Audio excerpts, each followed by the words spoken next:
Hello and welcome. So, why did the US invade Iraq?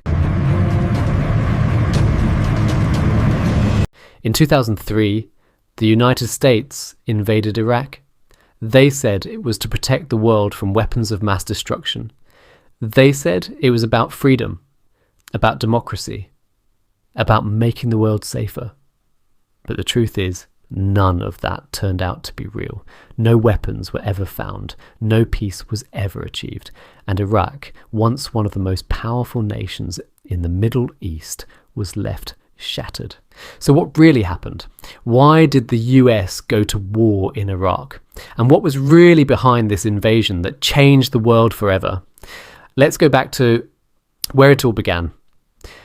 Before 2003, Iraq had already been through hell. After the 1991 Gulf War, the country was left broken. US-led airstrikes had destroyed power plants, roads, hospitals, and oil fields. Then came UN sanctions, sticking economic restrictions that were meant to punish Saddam Hussein's government, but in reality punished the Iraqi people. For more than a decade, Iraq couldn't import basic goods. Medicine ran out. Hospitals couldn't operate. Food prices exploded. Reports from humanitarian organizations showed hundreds of thousands of Iraqi children dying due to hunger and disease during those years. And yet, Saddam Hussein remained in power, untouched by the suffering around him. So while Saddam played politics, the people paid the price. But despite the misery, Iraq still had one thing the world wanted: oil. Massive oil reserves, second only to Saudi Arabia. And to the US, controlling that resource meant controlling the future of the Middle East. Washington never forgot about Iraq. It was only a matter of time before they found an excuse to come back. Now, the 9/11 connection to it. That excuse came on September 11th, 2001. The world watched in horror as planes crashed into the Twin Towers and the Pentagon. Nearly 3,000 Americans died in a single morning. The US government, in a wave of fear and anger, declared a global war on terror. And while the main attackers were from, well, some people say they were from Al-Qaeda, and some say it was an inside job and stuff, but officials in Washington began to link the tragedy to Iraq. The question is, why Iraq? Because certain American politicians had already wanted to remove Saddam Hussein long before 9/11. To them, the attack was an opportunity, a way to justify a war that had been planned for years. Meet the neoconservatives, powerful figures like Donald Rumsfeld, Dick Cheney, and Paul Wolfowitz, who believed the US should dominate the Middle East to secure oil and influence. They claimed Iraq might give weapons of mass destruction to terrorists. They had no proof, but fear was enough. Within months, the idea of invading Iraq spread through the media, the government, and the American public like wildfire. A narrative had begun, one that would change millions of lives. The point where the lies begin. By 2002, the White House was preparing the world for war. President George W. Bush and British Prime Minister Tony Blair appeared in front of cameras, repeating the same claim: that Saddam Hussein had weapons of mass destruction hidden in Iraq. They said Iraq could launch a chemical or nuclear attack within 45 minutes. But this was based on false intelligence, reports later proven to be exaggerated, cherry-picked, or entirely made up. Even when UN weapons inspectors, led by Hans Blix, searched the country, they found nothing. But Washington didn't care. They had already decided what they wanted to do. And the media helped. Television networks repeated every official statement without questioning it. Phrases like, Iraq has WMDS and Saddam is a threat to global security echoed in every American living room. The world was being convinced, one headline at a time. Now, the time when the invasion begins. On March 20th, 2003, the US launched Operation Iraqi Freedom.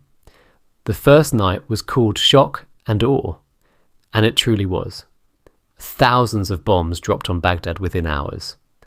The sky glowed orange as fire engulfed government buildings, homes and streets. News anchors described it as if it were a movie. Within just 3 weeks, American troops entered Baghdad. Saddam's statue was pulled down, a symbolic image broadcast across the world. President Bush stood on an aircraft carrier under a giant banner reading, "Mission Accomplished." He told Americans that major combat operations in Iraq had ended, but they hadn't. In reality, the invasion was the beginning of something far worse. The real reason behind it. If there were no weapons of mass destruction, then why did the US really invade Iraq? The answer lies in power, oil, and control. Iraq's oil reserves were among the largest in the world. And the US knew that whoever controlled them would control global energy markets.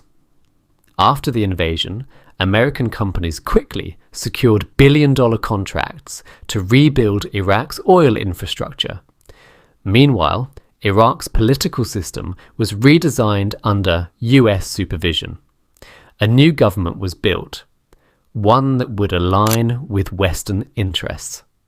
In simple terms, the invasion gave the US both economic influence and military presence right in the heart of the Middle East.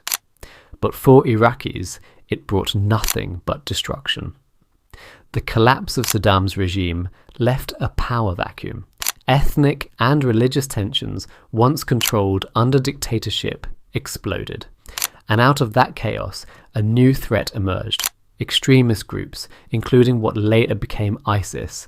So in trying to fight terrorism, the US invasion actually created more of it. The human costs and things that losses by 2006, Iraq was in full civil war. Sunni and Shia militias fought each other in the streets.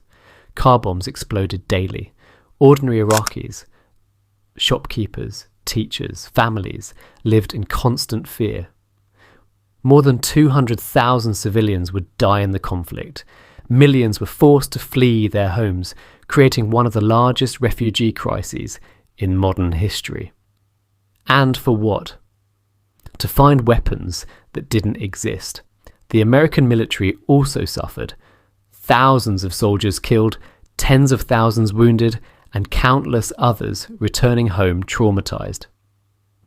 The US spent over $2 trillion on the war, but Iraq paid the real price in blood, in dignity, in generations lost.